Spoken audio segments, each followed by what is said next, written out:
Hey guys, this is the MMA breakdown, and as I always do, I'm going to quickly recap my picks for the last event, Holohan versus Smolka. I was 5 for 10, really 5 for 9 because of the Dalby Till draw, but 3,659 for the event, and I did drop from 640 to 656 overall. And scroll through my picks very quickly.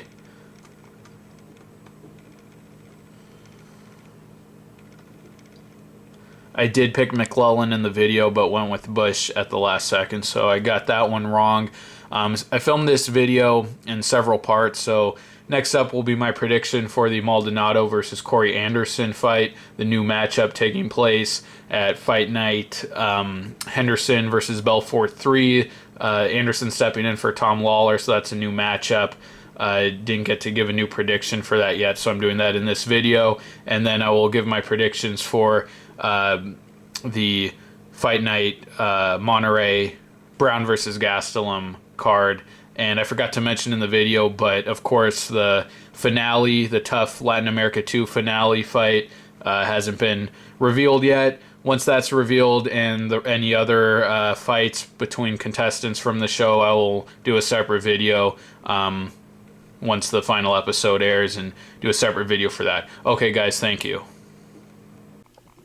Hey guys, so before I do my predictions for the TUF Latin America 2 finale, I want to give my prediction for the new matchup, Fabio Maldonado versus Corey Anderson, taking place on UFC Fight Night 77, Belfort versus Henderson 3 in Brazil. This is the card taking place before 193, which takes place before TUF Latin America 2 finale. But this was supposed to be Maldonado versus Tom Lawler. I picked Tom Lawler to win that fight, but I thought Maldonado had a much bigger chance of winning that fight than he does here against Anderson. Definitely taking Anderson here to win in dominant fashion. I think he's just going to impose his wrestling on Maldonado all day here. Anderson is improving since his time on TUF and really looked good. Put together a smart game plan last time out against Jan Blachowicz and was able to take him down. He's a dangerous striker, but didn't give him any room and just got the takedown all day, worked his ground and pound. He's going to be a lot more athletic than Maldonado here. Maldonado struggled with the wrestling early on against John Vellante, came back to win that fight, but also against Hans Stringer, was on his way to losing a decision because of the wrestling, was getting dominated on the mat. Before he just got a reversal and pounded him out. And I give him zero chance of doing that against Anderson here. So I have to go with Anderson. He's just going to be way more athletic, younger guy, a guy with a lot more potential, a lot more well-rounded game. I think he's just going to take down Maldonado and really beat him up, put a lot of ground and pound on him, and just dominate. So going with Anderson there. All right, guys, now on to my predictions for TUF Latin America 2 finale. Hey, guys, welcome back. This is the MMA Breakdown, doing predictions for the TUF Latin America 2 finale, Brown versus Gastelum, taking place on November 21st in Monterrey, Mexico. I don't think it's that strong of a card, but I've had fun with these Mexico cards. The last pay-per-view, 188, I thought was fun, even though there weren't a lot of high-level fighters on that. And then the one before that, 180, I also thought was a fun card. So not a lot of high-level fighters here. Good main event, but I think it's really more about kind of the atmosphere and the feel of Mexico. But before we get started, follow me on Twitter, link in the description. I live tweet during fights, so follow me and converse with me on there. It'll be fun. But let's get started. On the UFC Fight Pass preliminary card at lightweight, Valmir Lazaro versus Michel Prazeres. Prazeres is a strong, effective grappler. really solid and compact, built like a fire plug. And Valmir Lazaro has just not really made an impression on me. He did get a win over James Krause last time out, but was not dominant by any means. And in his debut before that, had a really sloppy back and forth brawl with James Vick, where he came out on the losing end. Prazeres had a setback to Kevin Lee last time.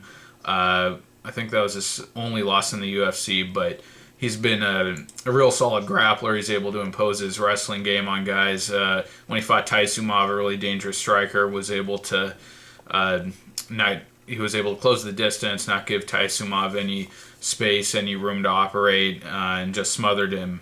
He also lost to Apollo Tiago in his debut, but I remember that I thought he got robbed in that fight. So definitely going with Prazeres here. Anytime you have a really strong wrestler, grappler against a guy who's just been unimpressionable, you got to go with the wrestler, grappler. So going with Prazeres here for a dominant decision. All right, next up on the Fox Sports 1 card at featherweight, Gabriel Benitez versus Andre Fili. Benitez, veteran of the first season of TUF Latin America. I think this is a real good fight, a close one to call. Both guys are evenly matched up, but this comes down to whether Fili is going to be able to establish the takedown, which I think he will. On the feet, Fili's shown that he's willing to brawl. His first with Jeremy Larson, they were going back and forth. Fili overwhelmed him eventually and got the finish. Gabriel Benitez, though, in his last fight against Clay Collard, showed greatly improved boxing. I was just all over him, walking him down, going to the body, and you can say that the altitude really affected Collard there, and maybe it's true, but Benitez just completely dominated him and poured it on. Showed good boxing, much better than he did on the show, and also had a submission win over a really low-level fighter, his fellow castmate Humberto Brown, but did get the guillotine finish there, but he was getting out-wrestled in that fight. And that's why I think Fili's going to be able to expose him here. Fili showed some good takedowns and a good transition game against what's the guy's name? Felipe Arantes.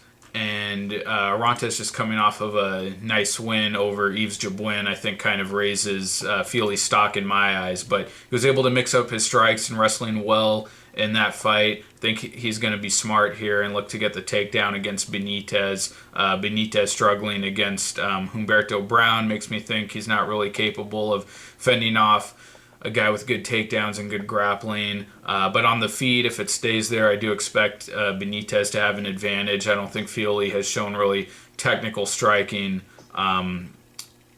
He was exchanging with Max Holloway for 3 rounds before getting caught in the submission, but doesn't really seem to be dominant on the feet and hasn't made great strides there. So if it stays on the feet, I like Benitez, but I think Fili will be able to out-wrestle him here, get it done on the mat. So I'm going to go with Fili to win a decision, but I do think it is very close. So I would definitely not count out Benitez. All right, next up at bantamweight, Scott Jorgensen versus Alejandro Perez. Perez, the winner of TUF Latin America 1, and I didn't think he deserved to win. As a side note, I thought that Jose Quinones definitely deserved to win that decision. But anyway, Jorgensen versus Perez. This comes down to where Jorgensen is at this point athletically. When he went down to flyweight, it was just a terrible move. He looked really bad, was getting knocked down like he had never happened to him before at bantamweight. And he went back up in his last fight against Manny Gamburian. And correct me if I'm wrong, I don't remember the fight too well. It was back in July. I believe that I remember thinking Jorgensen actually won that fight and looked a lot better than he had in his previous fights at flyweight. I don't know if it's too late now for Jorgensen. If his experience and his skill set is still good enough to, be kind of a low-level prospect that I think Perez is. Maybe not that low level. Did get run over by Patrick Williams in his last fight, brutally knocked out, and then or brutally dropped and then choked out. Did okay against Tego Quinones, but Perez is a brawler. Doesn't really seem to set up his strikes too cleanly. Not really composed on the feet. Just throws a lot of heat, a lot of volume. And Jorgensen, I think his chin has taken one too many blows at this point, and one good shot from Perez I think could put him out. Against Danny Martinez, he almost got knocked out, and Danny Martinez is a very irrelevant fighter. But against Gambirian, he did look better last time out. That's a much higher level opponent, I think, still at this stage than Perez, and I think he got some takedowns in that fight. He still has his wrestling that he falls back on, and I'm going to go with Jorgensen. Just the experience and the wrestling, I think will get it done for him here. But he is really falling off the cliff and has taken a lot of damage up to this point. So I think Perez does stand a chance to hurt him and put him away. But I like Jorgensen to get it done with the wrestling, so going with Jorgensen. Next up, a welterweight, Hector Urbina versus Bartosz Fabinski. Fabinski looked really good. Well, he looked good, relative to his level of competition, fighting Gareth McClellan last time out. Was able to dominate him, took him down over and over again, held him down, and that was it. Urbina seems to be a really low-level fighter, coming off of TUF 19. Looked bad in the house, had a pretty awful fight against Cahal Pendred where, he lost in a typical way that people lose to Cahal Pendred in a really slow, grinding fight. And then got a win over Edgar Garcia, who I assume is, really an irrelevant fighter in the UFC. Was getting out-wrestled and pulled out a guillotine. I just think Fabinski showed in his fight that he has a much more functional, effective game. Is dominant with the takedowns, can get them easily. Urbina does have the American wrestling background, so he could hold his own there. But I just think Fabinski, his MMA game looks a lot more functional and well-rounded. So I'm going with Fabinski here. Both these guys have only had one fight in the UFC, so I don't think we have a good grasp on either of them yet, but Fabinski just looked a lot more comfortable in the cage than Urbina, so going with Fabinski here to out-wrestle Urbina. Next up, at bantamweight, Eric Perez versus Taylor Lapilus. Eric Perez is returning here from a long layoff, year and a half. It was the same card that Diego Sanchez fought on last, who's also on this card. Perez, had some decent wins, had some finishes, but, they came against just complete bottom-of-the-barrel guys, guys you've never heard of. We're talking about, John Albert, long gone from the UFC. I think Byron Bloodworth was the other guy, and Ken Stone. I mean, completely, not stiff competition at all, and then lost to Brian Caraway in his last fight.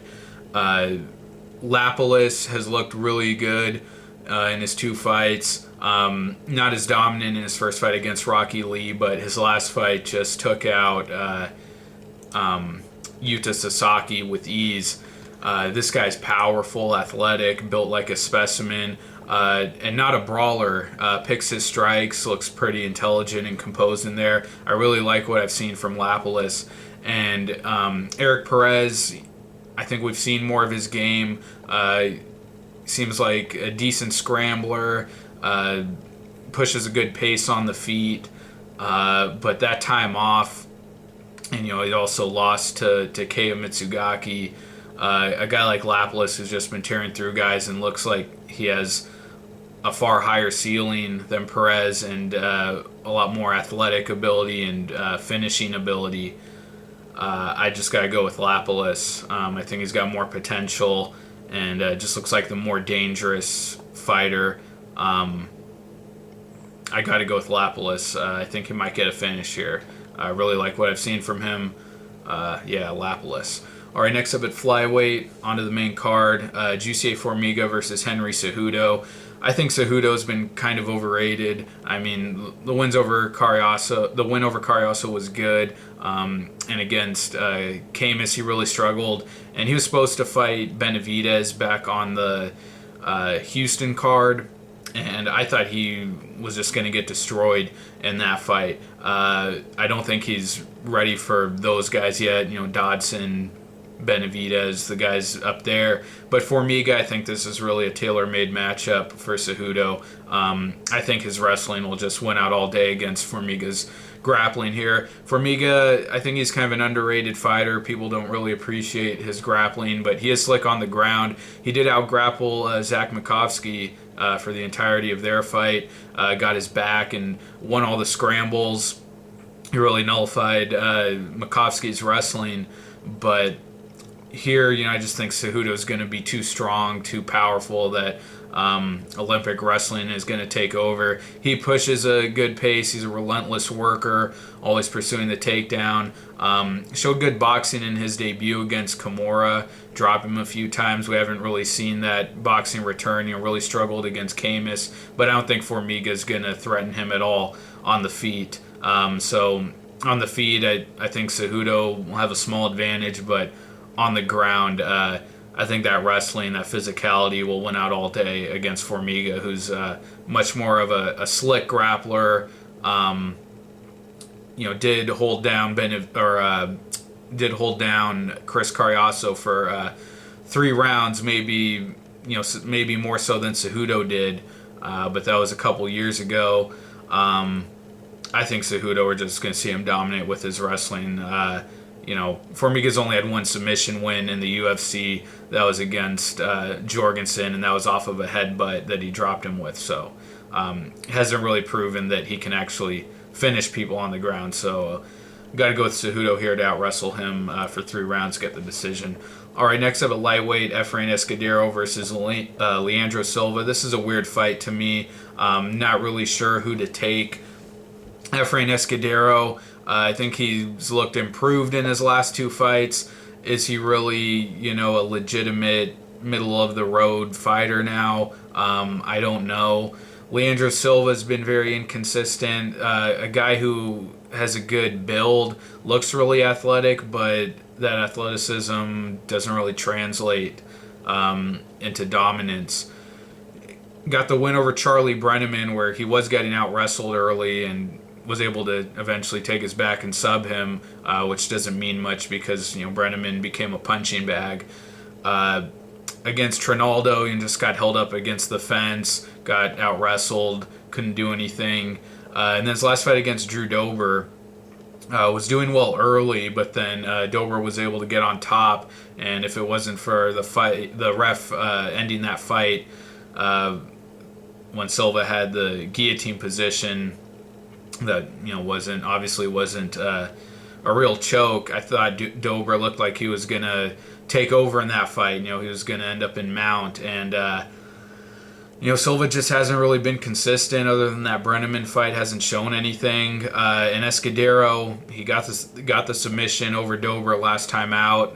Nice front choke, and then his fight before that was able to use some good ground and pound against Rodrigo de Lima, beat him up on the ground and nullified his submission game. So I think he's putting it together. The loss to Leonardo Santos, and then his losses way back years ago before he got cut, his losses to Mac Danzig and Volkman, I thought were really bad, but I think he's picking it up a bit. Coming off of 2 good performances, he has the momentum. I think he lets his hands go more than Silva. and is okay on the ground. Silva just hasn't shown a consistent enough game for me to take him, so I have to go with Escudero here. All right, next up at featherweight, Ricardo Lamas versus Diego Sanchez. I don't like this matchup just because I think Lamas is going to totally stomp Sanchez. Sanchez, for his own good, for the guy's own health, I would love to see him retire, and it's high time that he does. I thought this guy should have retired, back when he fought Martin Kampmann. You just see how much damage this guy takes in all of his fights. It's on his face, and how many times does he need to do it? The Ellenberger fight, he got beat up. The Kampmann fight, he got beat up. The Melendez fight, his face was all swollen and cut up and bloody. And then Ross Pearson dropped him a few times in that fight. And like I said, returning from a 1.5 year long layoff, the same card that Perez fought on last. And Lamas is no joke. This guy's a legit contender. When he fights the top guys in the division, it doesn't go so well. Got outclassed by Chad Mendes last time out, and then against Aldo, really offered nothing in that fight. But when he's on, he is on. Against Dennis Bermudez, dropped him with a jab and jumped on the guillotine. Has takedowns, has submissions. He's not a great power. Well, he dropped Bermudez. He does have some power on occasion. And Sanchez, all he does is go in there and, he throws with reckless abandon.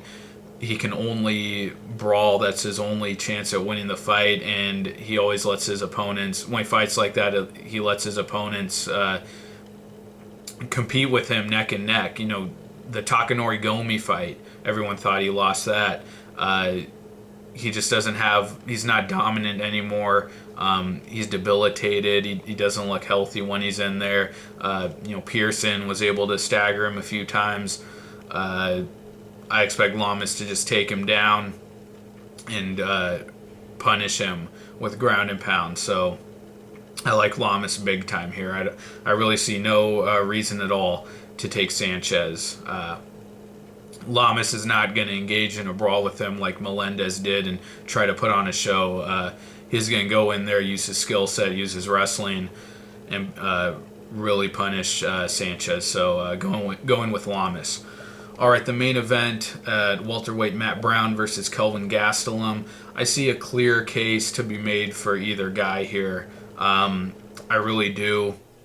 But I'll tell you right now, I'm leaning towards Gastelum, and that is who I'm going to take. But Gastelum, with all his weight issues, being a slow starter in the Musoke fight, came out slow, got slammed, got his back taken on the ground, and did a good job of coming back and taking over with the boxing. Had good boxing combinations and outboxed Musoke for that fight, but started slow. Matt Brown, if Gastelum comes in like that, slow, Matt Brown, I think, could just come right at him, pour it on, hurt him. Gastelum has been hurt, got dropped by Rick Story. I think Matt Brown, if that's the case, Gastelum coming in slow, not expecting a brawl right out of the gate, I think Brown could really expose him there. So I think that's an advantage for Brown. Another advantage for Brown, also related to Gastelum's weight issues, Matt Brown gets stronger when the fight goes on, and he gets stronger after he gets hurt. Even it was really weird. Even when Gastelum fought Marquardt in his last fight at middleweight, he looked worse than he ever had. Even though he was dominating the fight, he was sluggish. He looked slow. In his interview after the fight, he was gasping. I think Gastelum could slow down the longer this fight goes if his weight is not under control. I think Brown could, make him pay in the later rounds. He does get stronger as the fight goes on. Went a hard 5 rounds with Lawler, was in there the whole time against Silva, almost got finished, came back to get the finish. So Matt Brown definitely gets stronger as the fight goes on. But also Matt Brown, while I think he is improving in his skill set, he's adding more skills. We saw the submission last time out against Tim Means. We always see him adding new tools on the feet, the elbows from the clinch, the dirty boxing against Tim Means. And even on the ground, I think he's improving his defensive jiu-jitsu as a pretty good guard. Didn't let Hendricks just hold him down the entire fight. Was able to get up several times. I think did a good job off the ground. I think he's improving his skill set, but I do think physically he's slowing down a bit. Tim Means was able to wobble him at a few points in their fight. Didn't really have the power to hang with Robbie Lawler. Lawler was able to stagger him throughout that fight. And, I'm just trying to say that Brown, I think, is losing a step each time out now. Not drastically, and it is offset by his improvement in his skill set. And also the Eric Silva fight, got hurt to the body. The body kick went down, got his back taken. And I think if Gastelum does not gas out, if he's able to hang in there for a few rounds, he has good boxing himself, has shown power on occasion. The fight against Melanson was pretty good. It showed good hand speed, put him down on the feet. And then on the ground, this guy takes the back flawlessly. He does a really great job of that. The Ellenberger fight took the back on the Ultimate Fighter. He had a couple of rear naked choke finishes. The longer this fight goes on, I think Gastelum, he hangs in there. He has good footwork, good forward pressure. Showed that against Woodley. I think he can hang in there with Brown, land some shots, maybe hurt him, and the wrestling. I just think that can give Brown a lot of problems. We haven't really seen Gastelum just dominate an entire fight with his wrestling, but he's persistent with the takedown. He can get one here and there. I don't think he'll out-wrestle him quite to the extent that Hendricks did, but I don't think Brown has good enough takedown defense to really shut down Gastelum's takedown game. So I like Gastelum to take him down, and then from there, he has much better ground and pound than Hendricks. So I think Gastelum could really put a hurting on him there. So I'm going with Gastelum here. I think he gets it done with the wrestling. I think he probably cracks Brown on the feet. But those weight issues, for a guy who's missed weight as much as he has, that's definitely a thing to consider, and that might be enough to take Brown here. But I'm just feeling Gastelum. I like that wrestling advantage. We've seen Matt Brown wobbled a few times in his past fights against Lawler and against Tim Means, and Gastelum's a heavy hitter, and he's a good defensive striker as well. I'm going to go with Gastelum here, but I do think it is really close, and I see the case for Brown. All right, guys, those are my predictions for UFC or the Ultimate Fighter Latin America 2 finale, Brown versus Gastelum. Thank you for watching. Don't forget to follow me on Twitter, link in the description, and I will be back with my predictions for UFC Fight Night Henderson versus Alves. Thank you guys. Take care, and I'll see you next time. Bye.